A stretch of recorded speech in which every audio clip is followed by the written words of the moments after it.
I waited for him to call. For days, he never did. And that silence changed everything. My name is Clara. I'm 34, and for 10 years, I believed I understood the man I married. Ethan was rigid, overly punctual, and obsessed with routine. But he was also focused, intelligent, and devoted. I mistook his intensity for love. I thought his rigid structure meant we had stability. But slowly, over the last year, I began to suffocate inside the life we shared. It wasn't because Ethan didn't care, it was because he cared about all the wrong things. Every minute of my day had to be accounted for. Every plan had to fit his schedule. Even the quiet moments felt like they were being monitored. I tried to be gentle at first.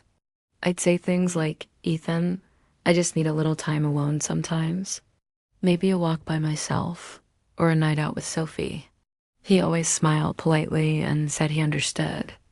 But the next day, he'd just hover more, text more, and ask more questions as if my simple request for space made him cling even tighter.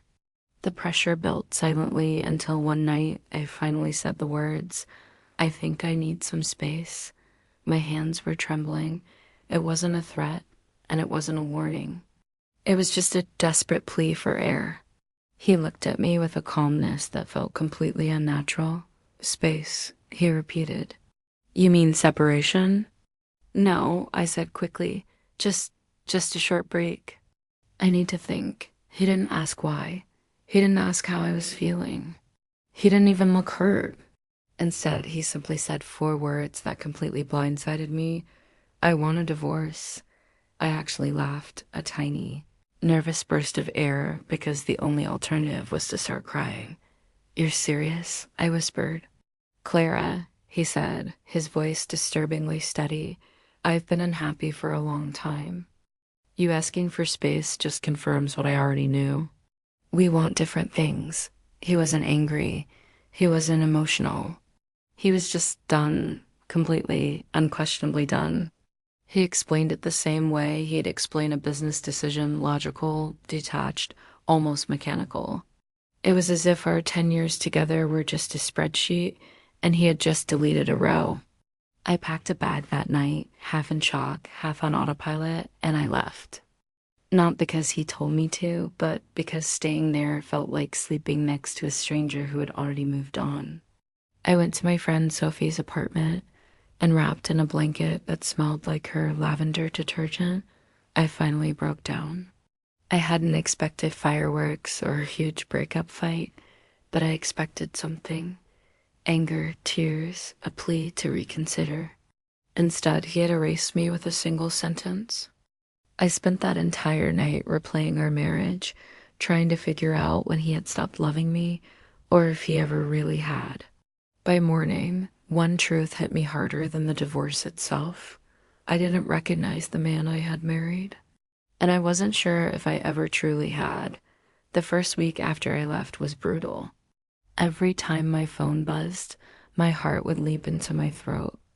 I was hoping it was him, regretting everything, wanting to talk, wanting to fix something. But Ethan stayed completely silent. Not one message, not a single missed call.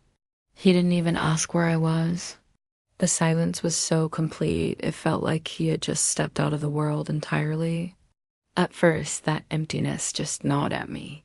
I cried into Sophie's couch cushions. I paced her hallway. I scrolled through old pictures of our vacations, our anniversaries, our dinners together, and I just couldn't understand how a decade could dissolve into nothing overnight. But then something unexpected happened. The silence stopped being terrifying. It started to feel peaceful. I could breathe without someone monitoring my schedule. I could sit on the balcony with a cup of tea and not feel guilty about it. I could go to bed without the tension of wondering if I had somehow upset him that day. I realized I had spent years shrinking myself just to fit into a structure. And suddenly, without him, I began expanding back into all the space I had forgotten was mine. I started going for walks in the park long, aimless, healing walks. I started painting again. I reconnected with old friends I hadn't seen in years. I even slept for 12 hours one night without dreaming of to-do lists or expectations. Slowly, I was rediscovering me. Then, 2 weeks after the divorce poem dropped, something happened that shifted everything. I saw him. Ethan was standing across the street in his neat suit and polished shoes, the perfect image of calm efficiency. For a second, I froze, my breath caught in my throat. He noticed me, and we locked eyes. My heart should have twisted, but instead, I just felt grounded. There was no panic, no ache, no desperate wish to run into his arms, just a strange, sudden clarity. I gave him a polite nod. He nodded back. Then we both just kept walking in opposite directions. There was no drama, no conversation, no big closure scene, but that was the closure. In that single moment, I finally understood some endings don't need words. Some endings just happen when two people stop walking down the same path. The months that followed were into perfect grief and just vanished because something was necessary, but they were mine. And for the first time in years, my life actually felt like it belonged to me. I started to rebuild slowly. I joined a book club. I tried a pottery class and ruined 3 bowls before I finally got one right. I sat in cafes all by myself, just reading and enjoying the quiet. I laughed with Sophie until my stomach hurt. I decorated my tiny new apartment with mismatched furniture and plants that I kept forgetting to water. Piece by piece, I reclaimed the parts of myself that I had abandoned in the name of being a good wife. And with every new brushstroke of paint, every new friend I made, every quiet morning, I discovered a truth I had completely forgotten. I was allowed to take up space. I was allowed to want things for myself. I was allowed to breathe without asking for permission. One evening, while walking home from the park, a breeze carried the scent of jasmine, my favorite flower. I stood there under a blooming tree and felt a sense of calm I hadn't felt in years. I wasn't waiting for him anymore. Not for a call, not for an apology, not for closure. My life was moving forward, whether he was in it or not. When I look back on the night I asked for space, I realize it wasn't the beginning of the end. It was the beginning of me. Asking for space didn't destroy my marriage.